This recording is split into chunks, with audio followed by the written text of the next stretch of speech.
Report. You write in this week's issue, which is the January 30th issue, prospects are dim for politically risky proposals to reduce spending or to raise taxes substantially, despite a federal budget that could be in the red by as much as $20 billion this year. Even so, Congress is likely to spend much of its time debating the deficit problem, which lawmakers are now convinced is the #1 concern of most voters. Why no movement this year? Well, the main reason is that it's a political year, but also close behind it is the fact that there is really no agreement. There's no consensus in Congress on whether you do one or both of two things which are necessary. The first being raise taxes, and the second being cut expenditures. Generally speaking, the Republicans would prefer to cut the taxes, or rather cut the expenditures, whereas the Democrats, even in an election year, some of them anyway, say the responsible course is to raise taxes, neither of which are very popular with the voters, and that's what they're afraid of. Courtney Sheldon has been around the news business for a lot of years. He spent 25 years with the Christian Science Monitor, was the Washington bureau chief, among other things, the managing editor, also covered the White House. And for the last 5 years, been the chief congressional editor of the U.S. News and World Report. He also spent a year as a press aide to Senator Charles McMathias, a Republican from Maryland. And before a viewer asks us, what does that do to one's credibility as a reporter? Do you find yourself having trouble being objective once you spent time with a politician? Well, I hope it did very little to my credibility. I think in times past, when you cross the line into the other territory, so to speak, there has been a tendency to suspect you when you come back, especially if you're writing in the same area where you were. However, I think that over the years, a lot of reporters have felt that experience on the other side helps them a great deal in analyzing the news and seeing points of view which they didn't have before. You're no longer in an adversary position. You're in the machinery, and you can see how it works. You can see the problems. You can also see a lot of the weaknesses. This is the cover of this week's U.S. News and World Report, and inside it you have a two-page spread here under the headline, Congress Gets the Word on What Voters Want. And I'm going to turn it just a second. Stay where you are there, Sterling, and I want to show our audience this. We can get a real good close-up of this box down here, because this seems to be one of the better delineations between Reagan and Congress. What Reagan wants, Congress's likely action. Let's just go down the list. And first, let me ask you, Courtney Sheldon, how did you prepare this particular list? Did you talk to a lot of people about this? Well, as a matter of fact, we interviewed about 40 congressmen before we did this issue, and we asked them not only what their constituents thought Congress should do, we also asked them what they would do, and this is the summation of that. How many people worked on this with you? There are 5 of us on the congressional reporting staff at U.S. News on Congress. Okay, let's go down this list, and I'll hold it up again so we can take a look at it. The president wants no tax increases. Congress's likely action, enact modest revisions in tax code. President wants cuts of about $5 billion in social programs. Refuse further spending cuts is your prediction that the Congress their likely action. Substantial increase in defense budget. Approve only a small boost, says Congress.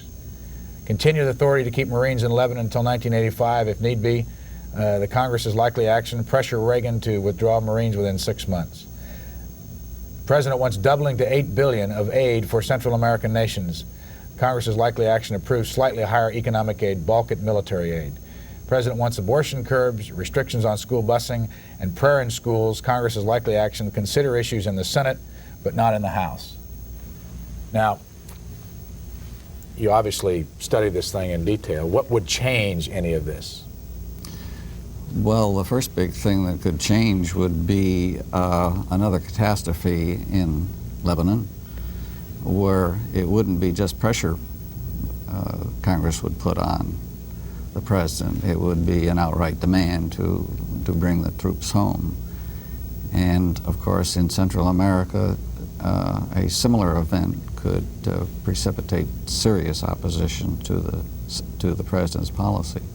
What do you feel, being around the Capitol yesterday, about members coming back and the position on Lebanon? The reason I ask that, there has not been any news lately of the type that we got near the end of the year, where there was a serious amount of killing being done over there in terms of Americans. Do you feel that what happens in Lebanon has a direct impact on how fast they want to move?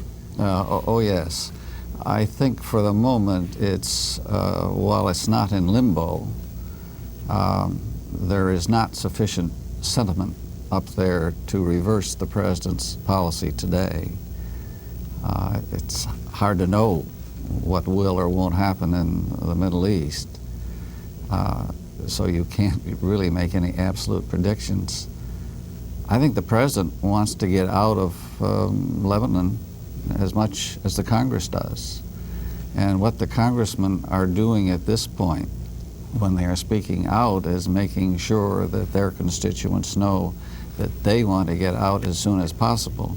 When it comes to taking the actual legislative step to do something, I think that's farther down the road. You also have in this issue of U.S. News and World Report an exclusive interview with Howard Baker, the Senate Majority Leader, headlined Politics Impact, Skimpy Output from the Hill. A few key bills are the most to expect in the new session from lawmakers involved in election campaigns. Why do they come back if everyone predicts that the session will be, in effect, non-productive? Well, of course, the headline is based on the senator's own remarks. Well, they have to come back because even though the output is skimpy in comparison to other years, that doesn't mean that it isn't vitally important for them to pass appropriations bills. They have a budget. They must have a budget. The government can't operate without it.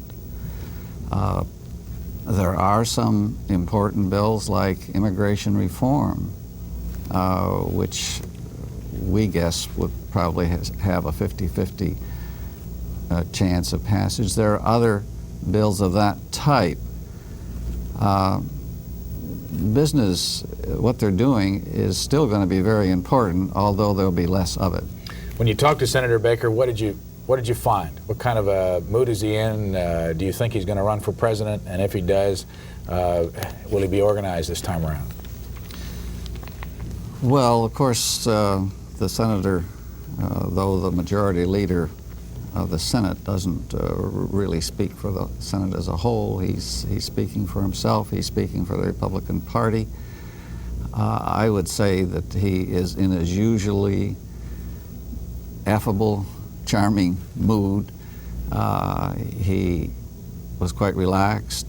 He's going to retire from the Senate this year, presumably preparatory to running for the presidency sometime in the next 4 years, all things being equal. He was not in a belligerent mood. He was strong in his defense of the president.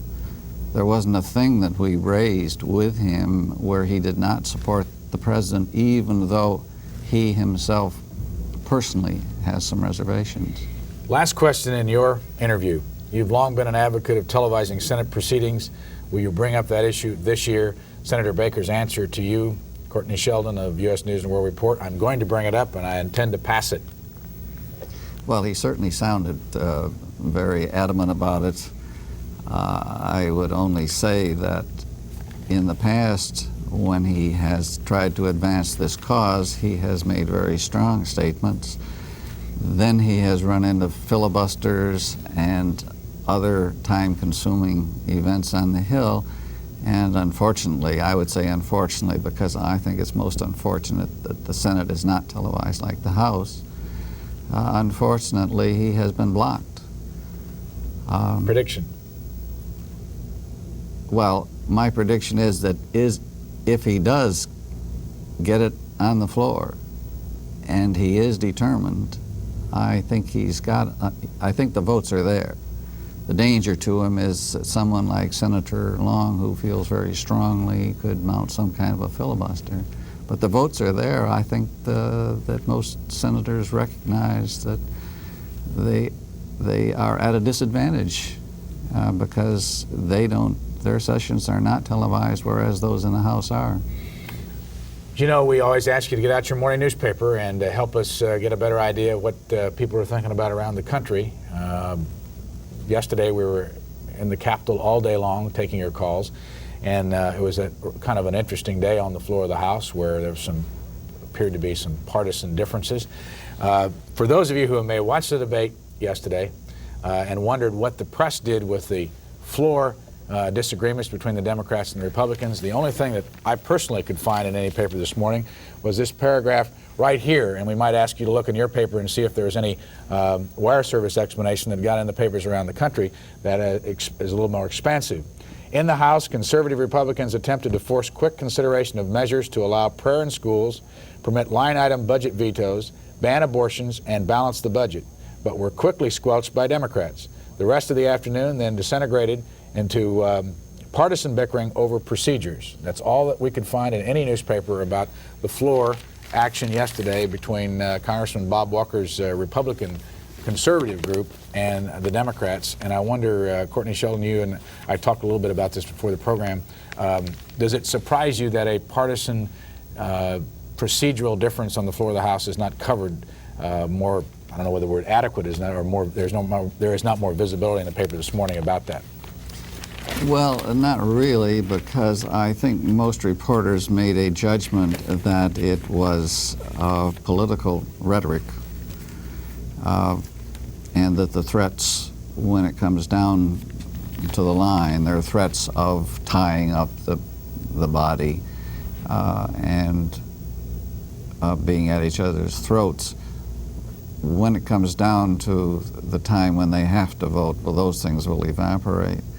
But it does surprise me a little that they would take the first day, and apparently have planned this for quite some time, to put forward the issues that they feel the Democrats are trying to ignore, and try to put them on the line, or set up procedures that in the future they can put them on the line. Our West Coast lines are wide open. Our East Coast lines are already filled this morning. The West Coast number is 202-783-2727. If you begin dialing now, you'll get on this program in the next 45 minutes. I want you to see just an article, because it was written by our guest from yesterday, Jeff Birnbaum of the Wall Street Journal. He has a small piece on page 5. GOP conservatives join to assail Reagan on budget strategy, prepare alternative. And this is a group led by Newt Gingrich and Bob Walker and Vin Weber of Minnesota, called the Conservative Opportunity Society. Question to you, Courtney Sheldon of the U.S. News and World Report. Do you think this group of conservatives will have a negative impact on the president's plans this year? Well, in the sense that they are a moderating influence and somewhat restrain the president from moving toward the center, which is the natural thing for presidential candidates to do in a presidential year, in the sense that it sort of puts a hand on its shoulder and says, look, remember, we are the ones that got you in office, and you're really one of us.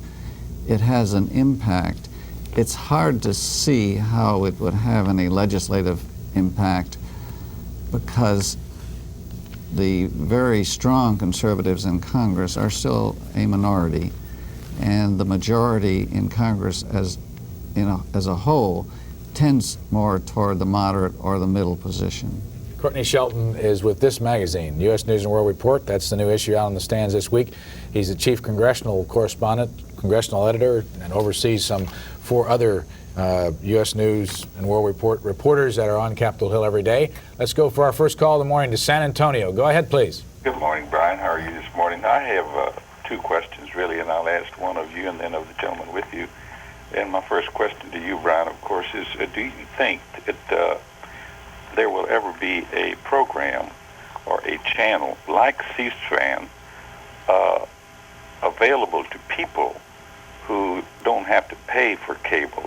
this is the only way I could watch you, of course, was to pay for cable TV.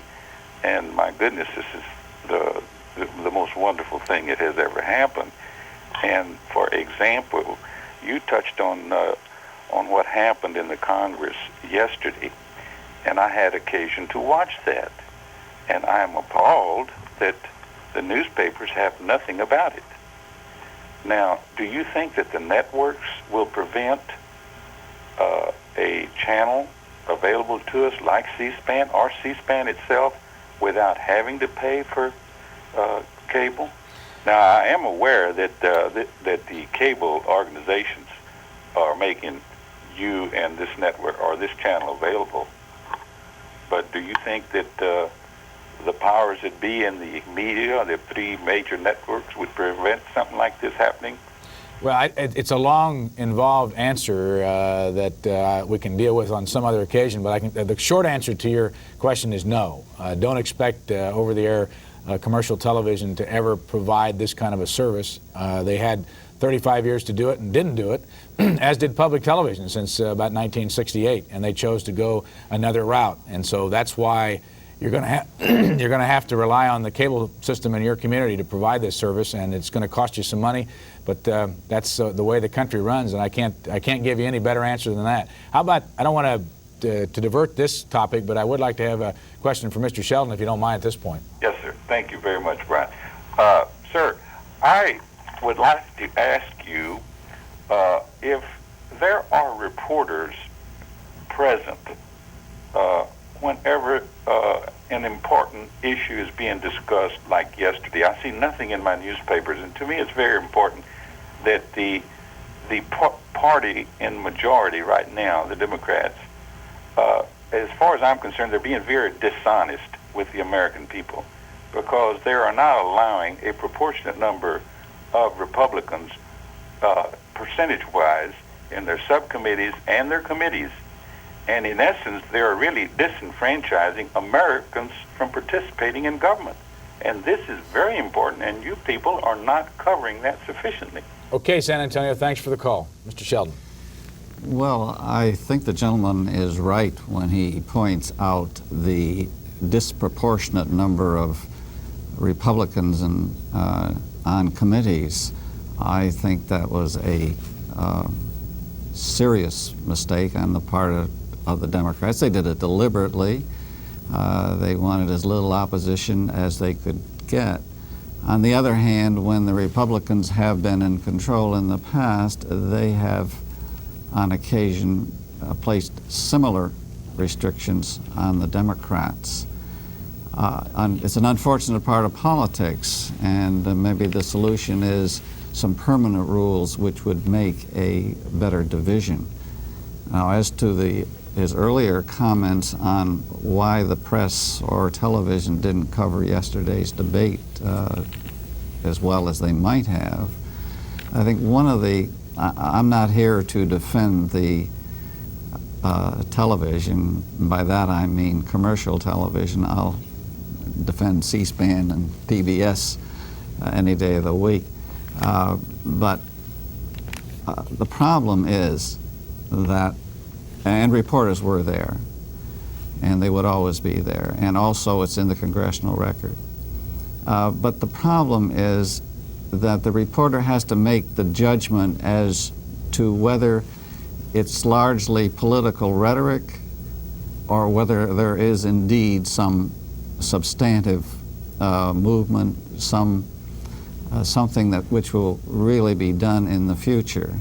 The most we have out of that are political threats.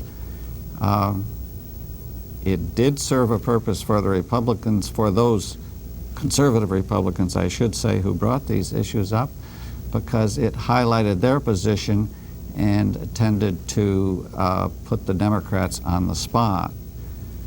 So I doubt if the conservative Republicans who raised those issues felt that all was lost. I think they felt they made their point, and on another day, Democrats would make similar points on the floor, and they too might suffer the the lack of coverage by the major networks and newspapers. Our guest is Courtney Sheldon of the U.S. News and World Report. And we want to point out that tomorrow night is the State of the Union message and the Democratic reply. C-SPAN will do things differently, so if you want to make your plans, all the other networks will be carrying the State of the Union message. We will be up at 7 East Coast time with phone calls with 2 members of Congress to take your calls for an hour. Then Gary Hemel, former aide to Speaker O'Neill, will be our guest for an hour leading up to the actual speech by the President, which is expected to be about 45 minutes long.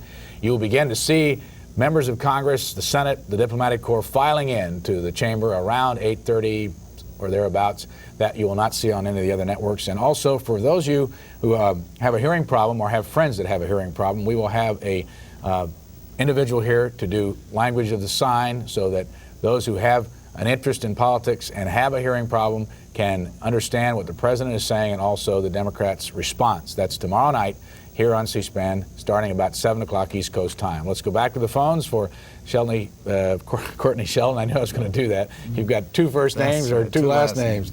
New Haven, Connecticut. Good morning. Good morning. You're on. Go ahead, please. Okay, I have a question for Mr. Sheldon. I'm a subscriber of U.S. News, and 2 years ago you offered a 6-volume write-up on the human body, okay, and I was wondering if that was still offered. I regret to say that our book department has gone out of existence, and I frankly can't say if there are any more volumes. There's several different ones, but I'm sure that that could very easily be found out either by dropping us a letter or phoning us, and if we had it, we'd be delighted to give it to you. In this morning's Wall Street Journal, on the back page, they've started this Politics 84 column by their political writers, and the headline is "Candidates Swarm to Iowa Reporter." David Yepsen is his name. He writes for the Des Moines Register, and this column is about how Mr. Yepsen is being sought after by all the politicians because he has the only political column in a statewide newspaper. And they also point out that the day after the caucuses on February the 21st, he'll be a lame duck. From your knowledge of the Iowa situation in politics, is that going to be a decisive caucus situation and have an impact on the overall national campaign? I'm not as close to that as perhaps some others would be on U.S. News. My own feeling is the Iowa caucuses inevitably are going to be important, and what impact these various events have on it, I'm not quite close enough to know. Okay, going back to the phones to Brocktown, Massachusetts. Hello, Sheldon? Yes. This is a Democratic Cowboy. How you doing? Fine. How are you, sir? All right. I'd like to discuss with you maybe getting the Democrats and the Republicans teamed up together. It sounds like they got a lot of good views on one side and a lot of good views on the other side. If we could team them together and call them the American Party, wouldn't that be different? Let me ask you something. Have you been reading Ted Sorensen's new book on this very issue? Yeah, I have. What do you think? Is that a good book? Have you seen him on television? No, but I've read some of it out of the paper. And you think that would work? Yeah, I think it would. I mean, they got a lot of good views here. See, the thing is that the Democrats want to raise taxes, and I favor that because I think we're moving forward. We can't go backwards. And the Republicans want to conserve. So if they team up together, we can call it the American Party, and that way we can live right instead of living like this. Okay. Mr. Sheldon? Well, I certainly endorse the basic sentiment. I think that there is too much squabbling just for partisan reasons. However, I'm sure that the day that we did go to a one-party system would be a day that we would regret very much, because despite the problems that arise from just plain partisan differences in the efforts to be reelected, each party does place a check on the other. I'd like to take what the gentleman said just one step farther, because I think he's basically right. The bulk of the people in the country do want to move forward on issues that the Democrats and Republicans can't seem to agree on. They have done this within the last couple of years, and I hope they will do more of it in the future.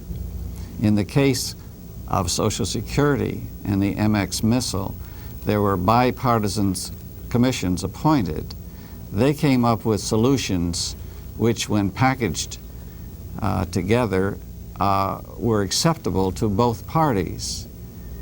In the case of the deficit and taxes and spending, the Republicans and the Democrats cannot now agree on what to do.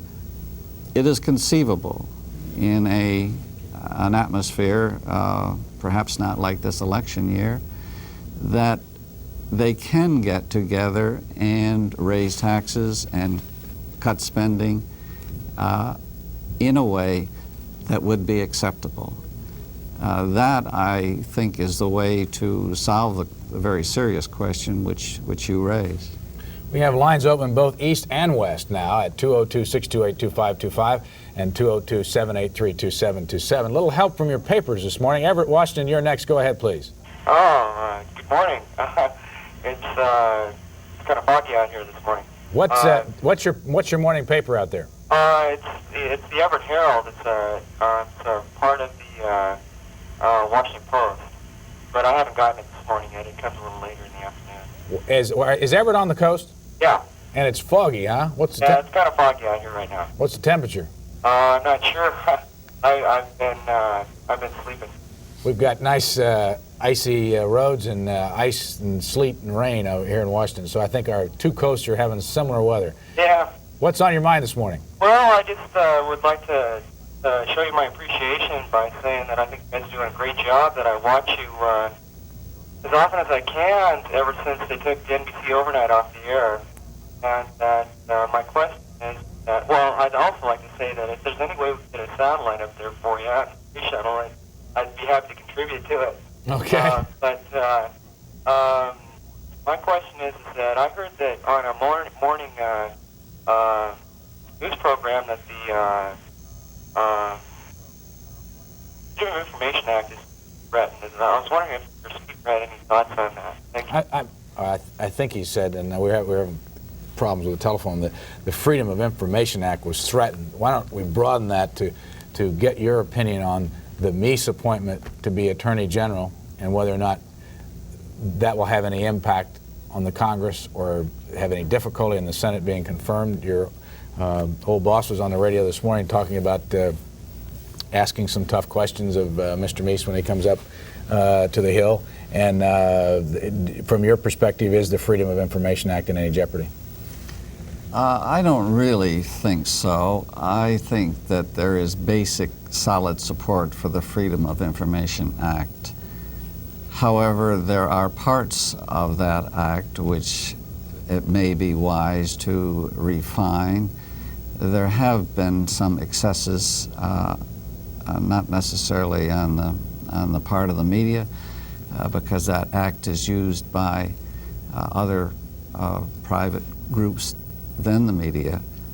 I don't really think the appointment of Meese has much impact on it, or whatever his views are in respect to the Freedom of Information Act. That's really up to Congress, and I doubt if Mr. Meese would mount a campaign which would any more seriously threaten the Freedom of Information Act than it now is. Is he going to have any trouble at all getting confirmed? I don't think he's in danger of not being confirmed. I'm sure the hearings themselves will be quite raucous.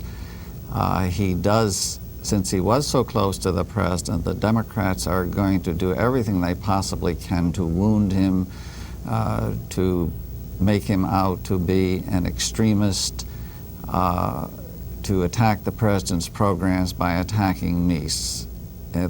The end result, though, will be that Meese will be confirmed. Courtney Sheldon of U.S. News and World Report. We go to Rochester, New York. Go ahead, please. Morning, Brian. That's the Gannett newspaper here in Rochester, as you well know. That's that small outfit. What do you got the time? Used to be very conservative, but now it's right in the middle of the road. And that's, you know, the trouble about, I'm middle of the road too, Republican, and really considering Democrats. There's only one worse thing that could happen to the country than re-electing Ronald Reagan, and that's that C-SPAN goes off the air, so don't let it. Well, we'll do our best not to. What is, do you have? Is it the Times Union? No, well, the Democrat and Chronicle, but I also read USA Today, and my wife brings home from the library the New York Times and the Christian Science Monitor, and once in a while some of the others. This is what the USA Today looks like. Yeah, we don't get that until afternoon. It's home delivery, so we get it about 3 or 4 o'clock. You might be interested in knowing that one of the things they point out on the front page, it says more super losers, Wall Street and Vegas, and they suggest here that because the American football division won the Super Bowl, that traditionally the market goes down for the rest of the year. If the national... I have an opinion about the U.S. today. I really, people have made comments that it's a lot like the 6:30 national news on TV, and that's true. But it's a great paper. If you want to read in depth, you've really got to go to other papers, except for their editorial page. They give you both sides, and the trouble there is that both sides usually have such good arguments you can't make up your mind which side you want to be at. How about a question for Mr. Sheldon this morning? Well, Courtney, I enjoyed the U.S. News World Report, but I've switched back to Time Magazine for a while, but my wife brings home the U.S. News and World Report. Again, Time Magazine used to be far right, but once the publisher died and somebody else took it over, why, it's come over middle of the road, too. I'd really like to find, the trouble with being in the middle of the road is that those nuts on both extremes will just run you right down. And I'd like to hear and have more of the people, even on C-SPAN, Brian, I'd like to see more of that, more of the middle of the road Democrats and Republicans. I mean, they're not half as exciting as the nuts at the extreme, but let's try to get some middle of the roaders in. Okay, thanks. That's a topic of we can talk about for a long time. A lot of people think that's all we have here is middle of the road, but we do obviously carry both sides and as far left and right as we can. Your response? Well, 2 cheers for your wife.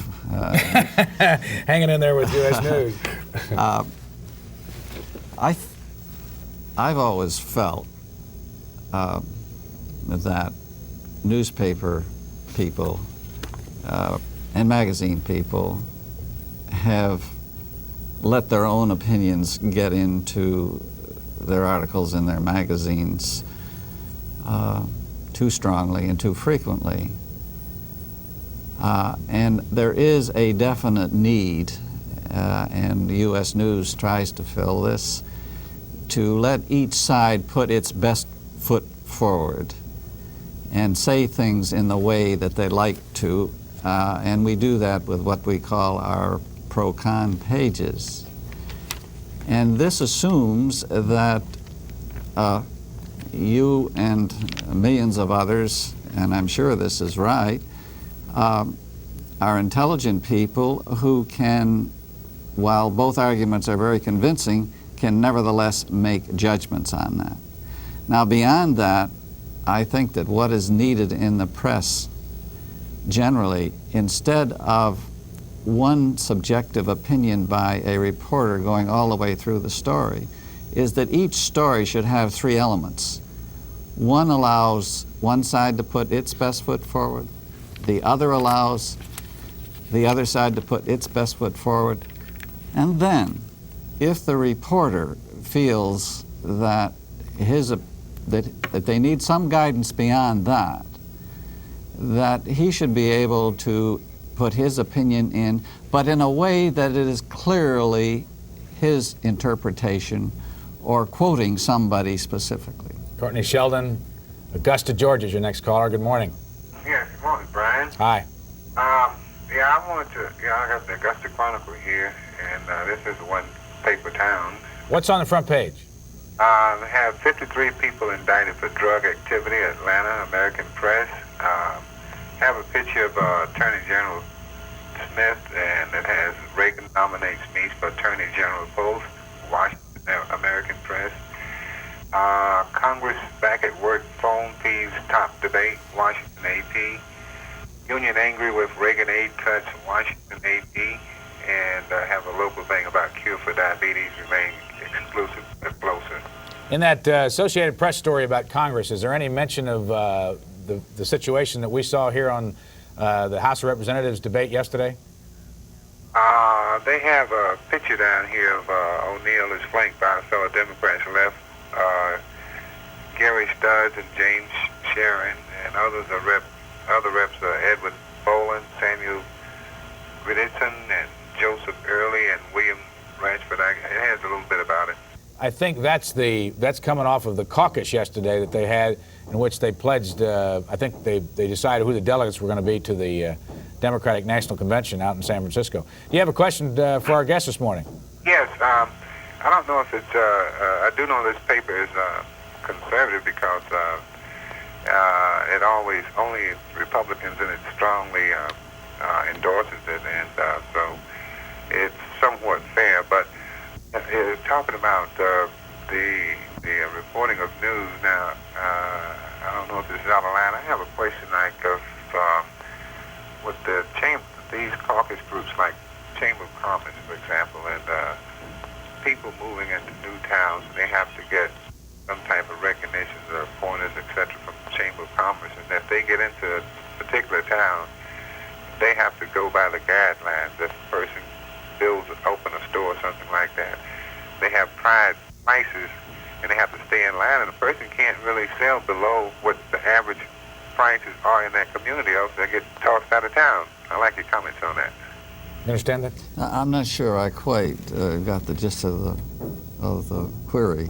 If you want to reinterpret it for me. I'm not sure I understood it. That he was talking about the, I think, and I may have missed the early part of it, about the power of, say, a Chamber of Commerce in a community and the power they may have over the local media. We better not even try it. I apologize to our caller. We missed it, and you were gone before we had a chance to get a further explanation. For those of you interested in politics, the U.S. News and World Report has this rather intriguing page. This is the opening. Actually, it's not in the middle, but if you want to follow Politics 84, this is the list of all the primaries over here on the right-hand side, and over here on the other side is the nominating. I guess the presidential primaries and the nominating primaries. But it's a good thing to tuck away and put on your television set or whatever if you're going to follow us as we follow the elections. And as you know, we'll be in Iowa and New Hampshire and Florida and Illinois. And right now we're waiting on another call for our guest this morning, Courtney Sheldon, who is already, and I assume you're planning an article for next week on what you find this first week in Congress? Ordinarily, we don't handle it like that. If there's some large issue which comes up in Congress this week, we will probably address it. Most of our articles are an attempt to look forward and look beyond even this week or the next week and predict what Congress or what will happen somewhere else. We, in a sense, did that this week, and so probably we will not round that up again, at least for a month or so. Boise, Idaho, good morning. Go ahead, please. Good morning, Brian. Hi. I enjoy your program very much. Thank you. I just wanted you to know some of us here appreciate it. I don't know how many people listen to you. I haven't really heard. But what I wanted to talk about this morning is taxes, of course. And there's a group called the National Taxpayers Investigative Fund. And I don't know if people have heard of it. But anyway, there's a list of things that this latest letter tells about the federal government wasting, $200 million in research programs, for example, and some of them are so silly. For example, there was $250,000 spent to study whether or not children like playing on swings or seesaws, and if tall people drink more than short people, and why people say ain't, and $45,000 to study squirrel language, and so many ridiculous things. No wonder we're going broke, as the saying goes. So I just thought if people might like to find out about this National Taxpayer Investigative Fund, there are lots of areas in Washington that people are banding together to study, the debt and what can be done about it and bring some of these outrageous things to the public knowledge. Do you know where that National Taxpayers Investigative Fund is headquartered? I believe it's in Washington. I don't have the address with me. I wish I did. It's Ann Marino as the executive director. Okay. And the zip number is Washington, D.C. 20070. But I don't know the address. That's all that the letter says. But on the envelope, I know it had the address. All right, thanks for the call. I might ask Mr. Sheldon whether he thinks these kind of organizations are effective at all from what you've seen. Well, I think they are effective in that they point out some of the abuses that are pretty hard to deny. And there certainly continues to be lots of waste in government. However, I think in the same breath you have to point out that these programs that we're talking about, even though they should be stopped or never should have been started, are really a very small part of our real problem and not the real cause of the deficits. The deficits are built in by programs that Congress has passed, the very large social programs that we have, Social Security and food stamps and welfare and all the various entitlement programs, and also in defense spending, where of course there's a certain amount of waste too. But a great bulk of government expenditures which cause these horrendous deficits are from expenses that most of us feel have to be taken care of. And I say taken care of in a basic way, but if we're really going to cut deficits, we're going to have to look to the defense programs, we're going to have to look to the entitlement programs, and everyone is going to have to sacrifice. Winston-Salem, North Carolina, good morning. Yes, sir, good morning. My papers say Reagan wants me for Attorney General, and then it say projected deficit 180 billion and Reagan budget to be 925 billion. Could I stop you just a second to ask you, is that a New York Times news service story? It's AP. It's AP. Well, there's a story on the front page of the New York Times. It's yeah, New York Times is Reagan budget. That's New York Times, and the Reagan won't be, so that's AP. What's the name of the Winston-Salem paper? Winston-Salem Journal. Do you like the paper? Well, it's pretty conservative, but that's the only one we got, unless we go down the place and pick up, the New York Times or something like that. Is there anything on the in the paper this morning about the Congress coming back yesterday? No, sir, I didn't see that. Do you have a question for our guest? Yes, sir.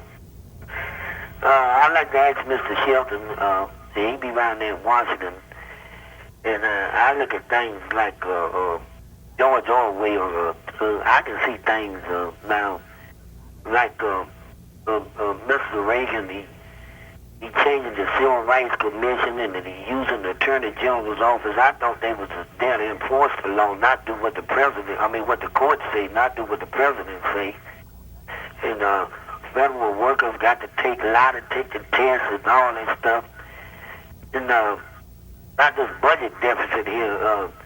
One time Khrushchev said, we won't fire a shot, we'll bury you. I think if these things are about the Russians coming, we gonna spend ourselves broken. And I think it just looked like maybe Adolf Hitler's laying in his grave somewhere one day and say all of them gonna blow themselves up and they be right down here where I'm at. What you think about it?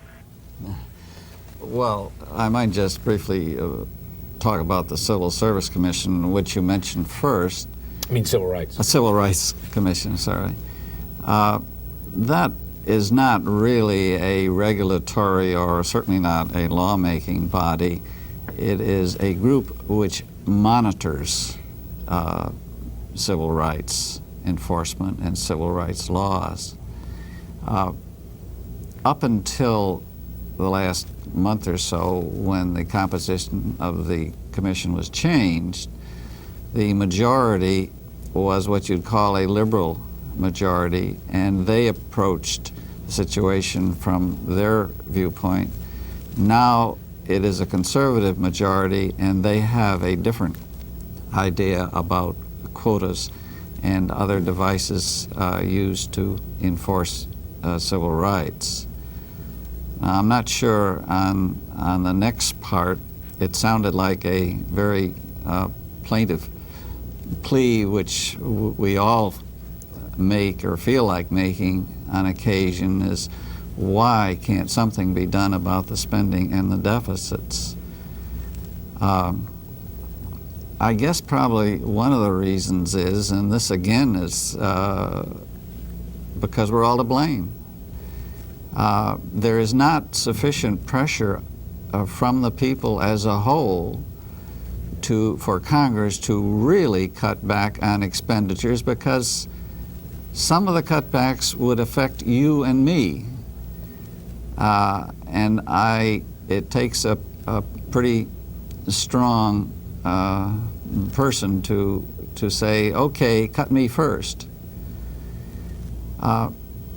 We've reached the point where, as I said earlier, perhaps the only way out of this is to have a bipartisan commission which distributes the sacrifices around the spectrum, apportions it among all interest groups in all ages, and then I think we conceivably could make some progress in reducing the deficits. Courtney Sheldon of U.S. News and World Report on Alaska, Wisconsin. Good morning. Oh, good morning, Brian. What do you read in the morning? Oh, we read the Milwaukee Journal here, and then we have the La Crosse Tribune, which is an afternoon paper. Do you have the Journal there this morning? I do, yes, sir. What do they do with the news? Well, they got a banner headline, 70,000 rally against abortion in Washington. Let me just point out something very quickly. Let's see, on the front page of the Washington Times, some of the more than 70,000 pro-life demonstrators march up Constitution Avenue yesterday. 70,000 march in abortion protest. And you say that's a banner in the Milwaukee Journal? Yeah, that's the banner headline on the Milwaukee Journal this morning. What else is on there? Well, then they have the little Chicago boy who awakened from the coma, and the Supreme Court calls challenge to death penalty laws. And down at the bottom, the Canadian couple who won the big bonanza. What was Brian? that? That was at some 13. Let me just show you the front page of the Washington Post. Go ahead. Because that they have also the picture in front of the Supreme Court. Signs of Life is the headline. And down at the bottom, Canadians win record jackpot of $11 million. I see in that article that the Canadians don't have to pay tax on that. A little different. They're going to give some of it to charity, though. It sounds like a nice gesture. Go ahead. I didn't mean to interrupt. Anything in there about the Congress yesterday? Not a thing. Not a thing. Okay. Brian, first of all, let me tell you how much we enjoy C-SPAN. I think it's a tremendous informant of the political process, and I especially am impressed with your own fairness and how you handle the show and all of your people there. They are very careful about fairness. Thank you. That we do want. Thank you very much. I think Mr. Sheldon would agree that U.S. News and World Report they work very hard at this whole business of balance. At least that's what our... Now a question for Mr. Sheldon, or a statement rather, and perhaps question. I believe that you didn't quite fully understand the reasons for yesterday's performance on the floor by Walker and Gingrich and so on. Their concern was not so much to tie up the business, and by the way, they were talking about it in terms of 10 days down the road. But rather than that, they were talking about the unfairness of the Democrat-controlled House over the past session, how they used the closed rule on debate matters such as the ERA, which is a constitutional amendment. And yesterday they were calling for open rule on constitutional amendments, that was a whole different matter, and then they shut them down. And so that was the concern. And I think that is too bad that it wasn't carried by the press. I think it's unfair. And don't you think it's unfair? All right, Alaska, thank you for the call. Yes, I think it is unfair to deny the minority, and a very good-sized minority, some of the rights that the Democrats have denied them. I hope I didn't leave any other impression earlier. I think you may have gotten that because I pointed out that when the Republicans are in control, they have also exercised a certain amount of arbitrary authority over the Democrats. Unfortunately for the Republicans, they haven't been in control in the House very much in this at least 50 years anyway. So you're probably not aware of that. But that doesn't, I quite agree with you, a past wrong by the Republicans doesn't make it right for the Democrats to do it now. It is wrong. In this morning's New York Times on the Washington talk page, Maggie Hunter writes, "Fortress on the alert in a siege by the unknown." Those of you who were with us in the Capitol yesterday saw the metal detecting devices right outside where we had our cameras all day long. And this article in the New York Times this morning goes into detail about the new ID card system that people working there and also the press and lobbyists have to wear. You might be interested in knowing that red ID cards laminated in red plastic are being issued to all congressional employees working in the Capitol. Yellow cards laminated in yellow for other congressional employees working elsewhere on the Capitol Hill. Blue cards laminated in blue to be issued to registered lobbyists, provide access from 7 a.m. to 7 p.m. or 30 minutes after an adjournment. Green cards laminated in green to be issued to members of the press, provide access from 7 a.m. to 11 p.m. or 30 minutes after adjournment. Is that going to work?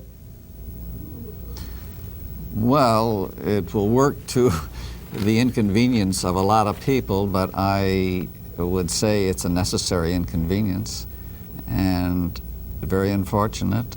It's a sign of the times. Wish there were other ways to provide for the safety of not only the congressmen but also for the crowds of people who come in there. But it's pretty hard to second guess the security people. They have been stung and stung badly, and they're not about to be responsible for terrorist acts which they think they can prevent by doing this. Tomorrow night, the State of the Union is expected, according to Ms. Hunter's article, would be one of the tightest ever in terms of security, including press people are going to be checked with their cameras and their film canisters. Wichita, Kansas, good morning. Yes, Brian, how are you? Fine. You have the Eagle Beacon there? I don't. No, I don't. I haven't got it yet this morning. What's on your mind? Oh, quite a few things. I'd like to say a few things on some of the things Mr. Sheldon has said. To my estimation, speaking of the woman who called a while ago, and in reference to the NEA giveaways, these people going over to study the sex life of a flea, I don't appreciate it very much. I think those are things that could be cut out, since we are in the shape we're in. Why do you think, if you think that's a bad idea, why do you think those things happen? I think they happen because we don't do a darn thing about it. We don't speak up and say nothing. I think a lot of this stuff happens, just like he was talking about the giveaway programs, Social Security, starting on the Social Security, this and that and the other. Okay, how about the Congress giving themselves away quite a bit of money here this past, not now, but I'm talking about the time, prior to the December layoff. They didn't need that any more than I haven't got a raise on my check for three years. They are expected to get... Boy, my rent's gone up. My, let's see. Well, I'm not on Social Security. I'm on pension. But at any rate, we've cut back on our pensions, and we haven't had a raise for 3 years. Got a question for Mr. Sheldon this morning. What? Do you have a question for our guest? Yes, I'd like to find out just what he thinks about this liberal leftist Congress. They call them the elitists and all this stuff, and they are really supposed to be the big boys up there in these think tanks, these colleges, thinking what we're going to do in the future. Okay, let's let Mr. Sheldon respond. Thank you. Well, I'd first like to agree with the lady on her comments on not only on waste but also on salaries. I really think it's unfortunate that Congress did raise its salaries. I know that they have arguments that if they were in public life they would earn far more than that. But I think the fact of the matter is that a large share of them have outside income. Many of them in the Senate have tremendous opportunities to earn money through speaking to constituent groups. I don't really think they're hurting, and I think at a time when the rest of the country has been holding down salaries, they should too. On the last question, I'm not sure that I can answer it to the lady's satisfaction. I can only say that I think that the majority of this Congress is probably in the middle ground. There are people whom we could all describe as leftists. There are those we could describe as rightists on the two poles, but I don't think that when it comes down to the votes that you can make a case that either one of those has prevailed in the last Congress. I think the legislation that got through was a consensus of the moderate middle. The excesses on the part of the Democrats were rebuffed by the majority. The excesses on the part of the right side or very conservative side were rebuffed by those in the middle. So in my judgment, it was really a moderate Congress, and it didn't break a lot of new ground. Courtney Sheldon is from Schenectady, New York originally. Married, has 2 children, graduate of Syracuse University in journalism and history. He's the gentleman who heads up a staff of 5, including himself, that cover Capitol Hill for this magazine, U.S. News and World Report. And inside this week's issue is a story, Congress gets the word on what voters want. The question as lawmakers open their 1984 session is how to deal with explosive issues in an election year, and a nice, interesting graphic down here to show you the difference between what the president wants and what the Congress is likely to give. Are you folks in your new building yet? Oh, yes. Of course, we have a shakedown cruise like you do with all new equipment. Strangely enough, occasionally the phones don't work. But you like it? Oh, we love it. It's very comfortable. Everything is very modern, very efficient, and compared to our own building, we're in heaven. Thanks for being with us, Mr. Sheldon, and you all have a nice day.